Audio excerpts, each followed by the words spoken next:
पुष्पहार में बाधा था जो ब्रजेश तुम्हें, तुम चार तार में बाधा था जो ब्रजेश। हरि हरि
शबरी ने लिया बाध, शबरी ने लिया बाध, शबरी ने लिया बाध।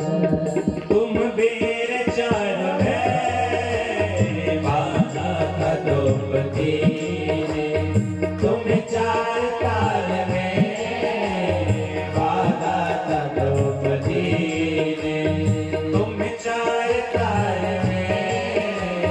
बाधा था द्रौपदी ने, तुम चार तार में बाधा था द्रौपदी। हमारे साधकों ने कहा अगर परमात्मा को अपने प्रति बांधना है तो सबसे बड़ी बात क्या है, और परमात्मा को बांधन करना है तो प्रेम। ये प्रेम से बड़ी कोई रस्सी नहीं साथ, और जिसने प्रेम से भगवान को बांधा, प्रेम की असली पहचान क्या है? बोले प्रेम की असली पहचान है कि हम ठाकुर के बिना रह ना सके। यही असली पहचान है। कल की पावन मधुरतया मंगल वेला में हम सभी लोग श्रवण कर रहे थे। मैंने वाणी को विश्राम करी, आज मैं वहीं से उसे आरंभ करता हूं। पूज्य श्री गोस्वामी तुलसीदास जी महाराज जी ने जब श्री रामचरित का लेख आरंभ किया तो गोस्वामी जी महाराज जी ने सबकी वंदना करी है, लेकिन गोस्वामी तुलसीदास जी महाराज जी ने जनक जी के परिवार जनों की एक एक नाम लेकर के वंदना करना उचित नहीं समझा। इसके दो कारण हैं। पहला कारण है कि गोस्वामी तुलसीदास जी महाराज समझते थे कि अगर मैं जनक परिवार की वंदना करूंगा तो रामचरित नहीं होगा, ये सीता चरित्र हो जाएगा। और द्वितीय भाव है कि गोस्वामी जी महाराज जी को ये भली भांति पता है कि रामचरितमानस में मेरी लेखनी में इतनी सामर्थ्य नहीं है कि मैं जनकपुर के समस्त परिवार जनों की एक एक नाम लेकर के वंदना कर सकूं।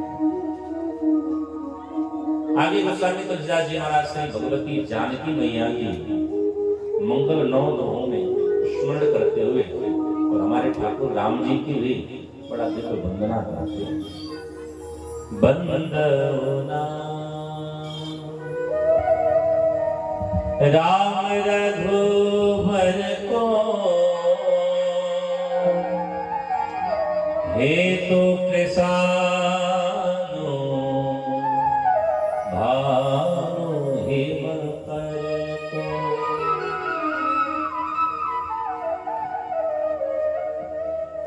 मुझे इस चौपाई में एक बात याद आती है कि जब हम श्री अंजनी गुफा के महाराज जी पूज्य श्री राम मंगल दास जी महाराज जी के द्वारा जब हम लोग रामचरितमानस का अध्ययन करते थे, एक दिन हमने पूज्य महाराज जी से निवेदन किया कि महाराज हे तो प्रशांत धाम हिम कर को, ये भाव नहीं समझ में आता। भगवान राम के नाम में क्या महिमा है बोले प्रशानु, प्रशानु का अर्थ है अग्नि, भानु, भानु का अर्थ है सूर्य, और हिमकर, हिमकर का अर्थ है चंद्रमा। राम जी के नाम में ये 3 प्रकार के स्वरूप हैं। अर्थात कोई राम जी का एक बार कहता है राम, तो राम लाभ क्या कहता है? बोले राम उसके पाप को सुखाता है, फिर जलाता है, शरीर तपे नहीं इसलिए शीतलता को प्रदान कर देता है। उक्त बातों को गोस्वामी जी ने कैसे जाना? हमने कल निवेदन किया कि वाल्मीकि जी ही महाराज तुलसीदास जी, और वाल्मीकि जी महाराज जी के लिए पंक्ति लेकर कि उल्टा नाम जपत जग जाना, वाल्मीकि भय ब्रह्म समान। वाल्मीकि जी महाराज जी के लिए एक लेख है कि वाल्मीकि जी महाराज उल्टा नाम जपते हैं। अच्छा, हम लोग कहते हैं कि वाल्मीकि जी महाराज जपते हैं। एक बात बड़ा विचार करना है कि जिस समय वाल्मीकि जी महाराज को जो वैराग्य के प्रति स्मरण हुए, तो वाल्मीकि जी महाराज जी को शब्द का ज्ञान नहीं होता है। जैसे हमारा कोई छोटा बच्चा है, तो बच्चे को शब्द ज्ञान नहीं होता है, तो शब्द ज्ञान कराती कौन है? बोले शब्द ज्ञान हमारी माँ बहन बुआ कराती है। अच्छा, वो शब्द ज्ञान कैसा होता है? बोले बेटा पापा कहो, यही शब्द ज्ञान है। बेटा बुआ कहो, बेटा दीदी कहो, मम्मी कहो, नाना कहो, मामा कहो, काका कहो, ये शब्द ज्ञान है। वाल्मीकि जी महाराज जी को जिस समय ज्ञान हुआ, बड़े ध्यान से श्रवण करिएगा, वाल्मीकि जी महाराज जी को शब्द का ज्ञान नहीं है। इसलिए वाल्मीकि जी महाराज जी ने मरा कैसे आरंभ कर दिया, इसका बड़ा विश्लेषण है। तो वाल्मीकि जी महाराज जी को नारद जी ने 2 प्रकार का ज्ञान दिया है। नारद जी ने स्वर और व्यंजन का ज्ञान दिया। नारद जी ने क्या ज्ञान दिया? स्वरा विभक्त व्यंजनों हो, तो स्वर में हमारे अ आ ई उ आते हैं, व्यंजन में क का क, ख खा ख, गो गा गी, ये व्यंजनों के भाव है। नारद जी महाराज जी से वाल्मीकि जी ने प्रश्न किया कि हम क्या साधना करें? तो वाल्मीकि जी महाराज जी से नारद जी ने निवेदन किया, स्वर व्यंजन को समाहित करो, अपने आप में साधन श्रेष्ठ हो जाए। बड़े ही ध्यान से सुनिएगा।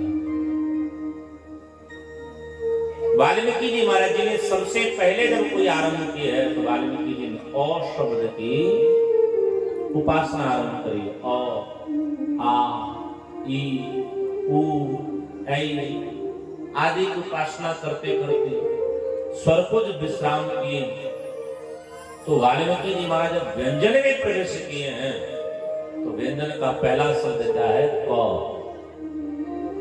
क से करते करते जब वाल्मीकि जी महाराज क का की, ख खा की, ग गा की, घ घा की गाते गाते जब वाल्मीकि जी महाराज र शब्द तक आए, जैसे वाल्मीकि जी ने र शब्द कहा, र से पहले मो आता है, मो शब्द की जब उच्चारण करी है, तो वाल्मीकि जी का शरीर कपने लगा, बेचैनियां बढ़ गई। सोचा कुछ तो देखो। करते करते जब र शब्द को प्राप्त किए, तो शरीर जलने लगा।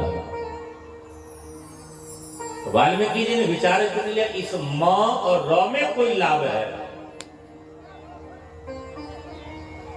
एक नाम से शरीर तपने लगा, एक नाम से शरीर जलने लगा। तपन और जलन से वाल्मीकि जी को शांति चाहिए, और जैसे स्मरण करते करते रास शब्द की उच्चारण किए, तो वाल्मीकि जी की अंग प्रत्यंग खुशियों से আহিत हो गई, और वाल्मीकि जी ने यहीं पर मरा शब्द पहले जोड़ा। यही उल्टा नाम का भेद, मरा को जोड़ा, क्योंकि वाल्मीकि जी को म र अ में ही ज्ञान प्राप्त हुआ। तो वाल्मीकि जी ने मरा शब्द को जब जोड़ा, चिल्लाने लगे, मरा मरा मरा मरा मरा। अचानक राम शब्द उत्पत्ति हुई, और जैसे राम शब्द उत्पत्ति हुई, वाल्मीकि जी को शांति मिले। गोस्वामी जी ने वही कहा, बंदौ नाम राम रघुबर को, बंदौ नाम राम रघुबर को, बंदौ नाम राम रघुबर को, बंदौ नाम राम रघुबर को। हे तो कृष्ण भानु ही मैं को, हे तो कृष्ण भानु ही मैं को, बंदौ नाम राम रघुबर को, बंदौ नाम राम रघुबर को। गोस्वामी जी ने कहा कि भैया राम जी में जो र है वो क्या है? बोले राम जी में जो र है वो अग्नि है।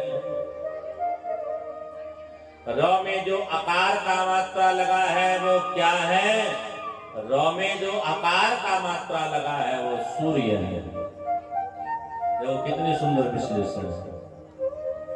राम कहोगे तो राम में जो र है वो अग्नि है, र में जो आकार का मात्रा लगा है वो सूर्य है, और जो पीछे म लगा है वो क्या है? वो चंद्रमा है। ऐसा पवित्र नाम है। भोले बाबा ने कहा इसी नाम को तो मैं जपता हूं, और इसी नाम की महिमा से गणपति जी महाराज सर्वपूजित भय हैं। अच्छा, इस नाम को जो जितना प्रेम से गाता है वो उतना श्रेष्ठ हो जाता है। हमारे यहाँ सनातन संस्कृति का एक नियम है, आजकल ये लुप्त होता जा रहा है। अच्छा, जोर से बोलिए जय सिया राम, और जोर से बोलिए। जो ना बोले जोर से जय सिया राम, पक्का एक नंबर का नमक हराम। इसलिए जोर से बोलो जय सिया राम।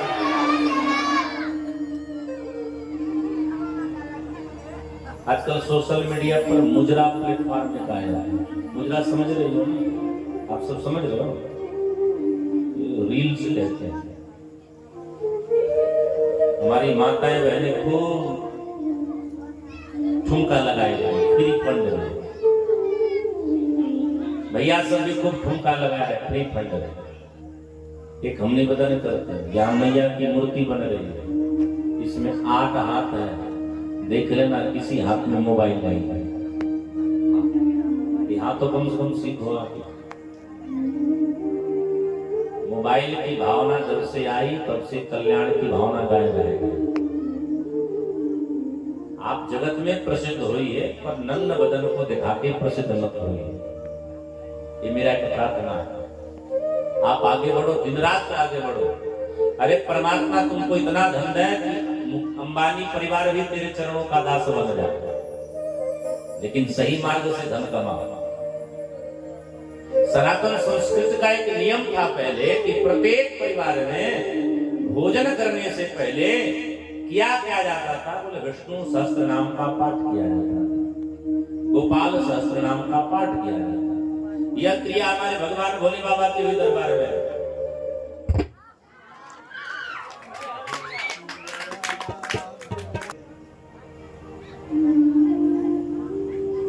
कि भगवान राम के नाम की महिमा के ही कारण श्री गणेश भगवान सभी देवताओं में अग्र पूजित है। अच्छा, एक बात पर जरा ध्यान में रखिएगा, भगवान भोले बाबा का जरा परिवार आप कभी ध्यान से देखिएगा, कितनी विषमताएं। परिवार का सच्चा मुखिया वही है जो संपूर्ण विषमताओं को भी समता में परिवर्तित करते हैं। अगर किसी को परिवार का मुखिया बनना है तो भगवान भोले बाबा के जैसे बनो। मुखिया को कैसा होना चाहिए? बोले मुखिया मुक्ति चाहिए पान खान और मुखिया को कैसे होना चाहिए? पान के पत्ते की तरह होना चाहिए। पान के पत्ते को आप दर्शन करें, पान का पत्ता हरा होता है, चूना सफेद मिलाया जाता है, कत्था का रंग कुछ अलग होता है, उस पे कड़वी सुपारी डाली जाती है, लौंग इलायची डालती है, आजकल लोग जर्दा भी डालते हैं। इसको जब मिला करके खाते हैं तो सबका रंग अलग अलग होता है, लेकिन ये पान का गुण है कि सबको एक में समाहित करके पिक एक जैसा देता है। तो परिवार के मुखिया को भी वैसे ही होना चाहिए। परिवार में कितनी भी विषमताएं क्यों ना हो, पर परिवार के मुखिया को समता में लाने की सामर्थ्य होनी चाहिए। अच्छा देखो साहब, भोले बाबा का एक बेटा ऐसा है जिसका पेट एकदम बहुत विशाल है, नाम बड़े श्रीमान। भगवान भोले बाबा के ऐसे पुत्र हैं जिनके 6 मुख हैं। श्री कार्तिकेय जी महाराज, अरे कोई एक मुख से बोलता है हम परेशान हो जाते, तो 6 मुख से बोलते हैं। बाबा की सवारी कौन है? बोले बाबा की सवारी बैल।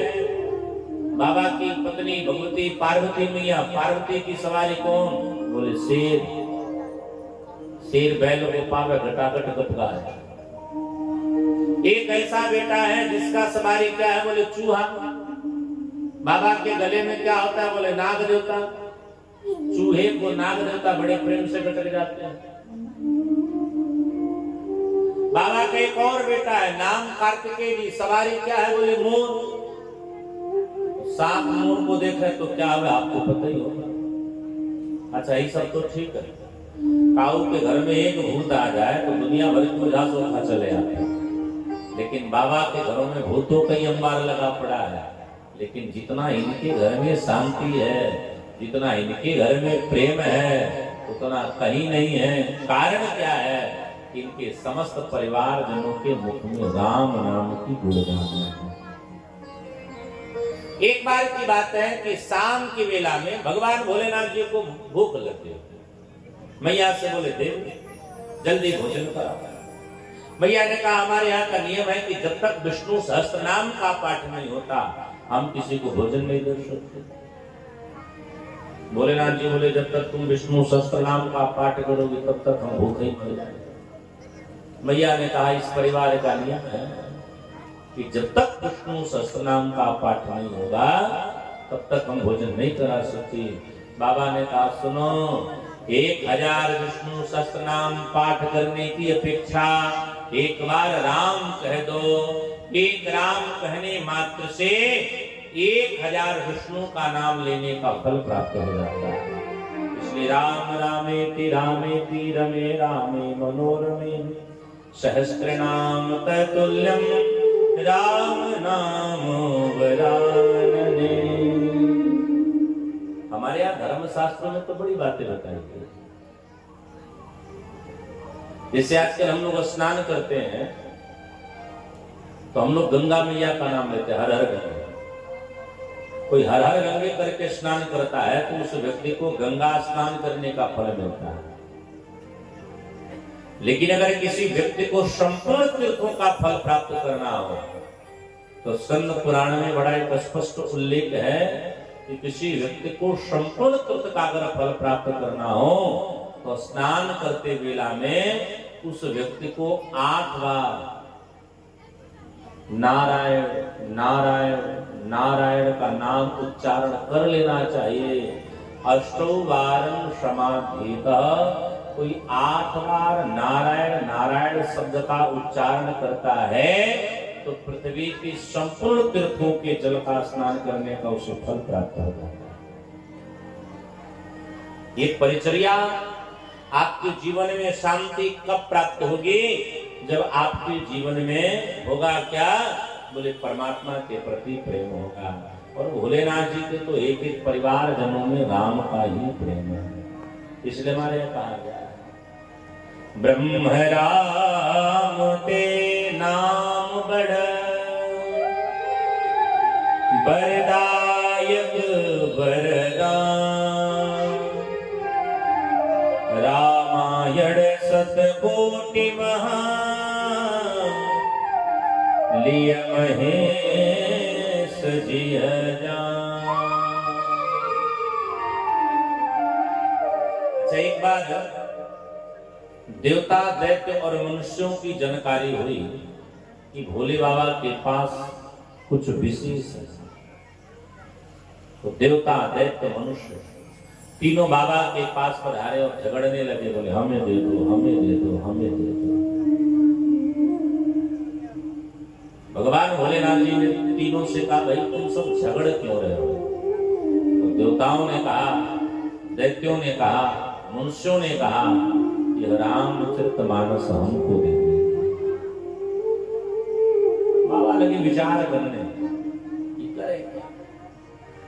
अच्छा देखो, जिसके जीवन में तमाम उलझने हो, उनको उलझा करके जीवन को श्रेष्ठ मार्ग से लेकर के जावे, सबसे अच्छा पथिक वही है।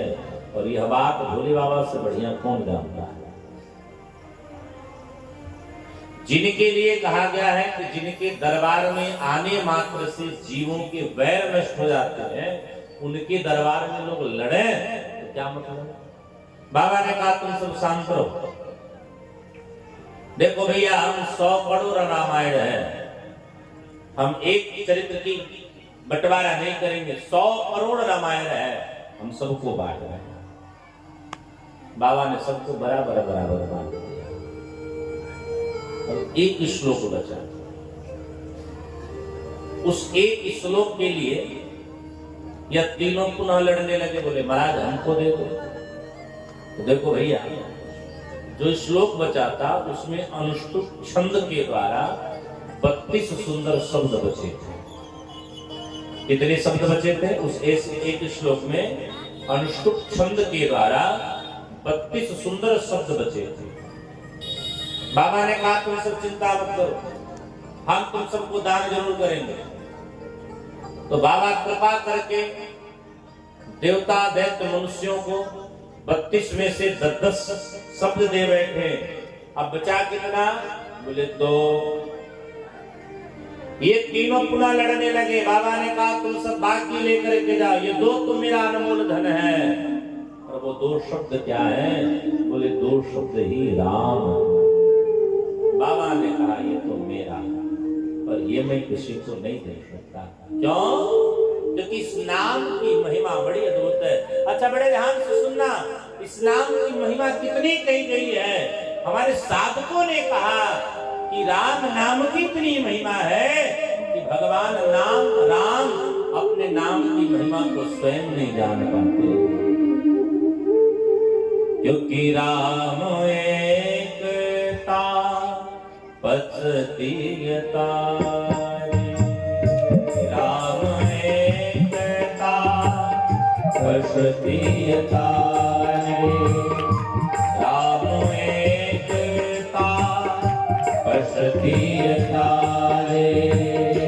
राम एकता पचतीयता। नाम को दिखाना कुमति सुधारे, नाम को दिखाना कुमति सुधारे।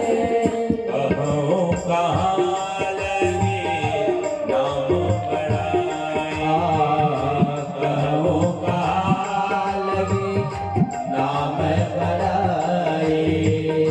राम न सगाई नाम गुण गाए, राम न सगाई नाम गुण गाए। अच्छा देखो, राम जी के लिए कहा गया कि राम एक तापस प्रियता।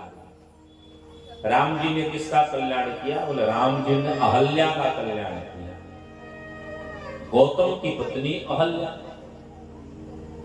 राम जी ने अहल्या का कल्याण किया। लेकिन राम जी का नाम करोड़ों को तार दिया। पूज्य श्री गोस्वामी तुलसीदास जी महाराज कहते हैं कि कहो कहां लगी नाम बढ़ाई, राम न सके नाम गुण गाए। भगवान राम के नाम की इतनी अद्भुत महिमा है कि भगवान राम स्वयं अपने नाम की महिमा को जान नहीं पाते। उक्त बातों को आध्यात्म रामायण में बड़ा सुंदर लेख किया गया। आध्यात्म रामायण में लेख है कि जब लंका में भगवान प्रविष्ट कर गए, समुद्र में जब पुल बनाया गया और जब भगवान राम लंका में प्रविष्ट कर गए तो राम जी विचार करने लगे कि मेरे नाम में इतनी सामर्थ्य है कि राम लिखने मात्र से पत्थर जुड़ जा रहे हैं और तैरने लग रहे हैं। मतलब मुझ में कितना सामर्थ्य है। राम जी ने विचार किया कि चलो या जितने बंदर भालू है मेरा नाम लेकर के पत्थर फेंक रहे थे, तैर रहा था, तो अल्लाह मैं भी फेंक करके देखूं। तो देखो जहां राम जी होते हैं हनुमान जी वही होते हैं। हनुमान जी समझ गए कि राम जी भटक गए, तो राम जी थोड़े एक बड़े से चट्टान के पीछे में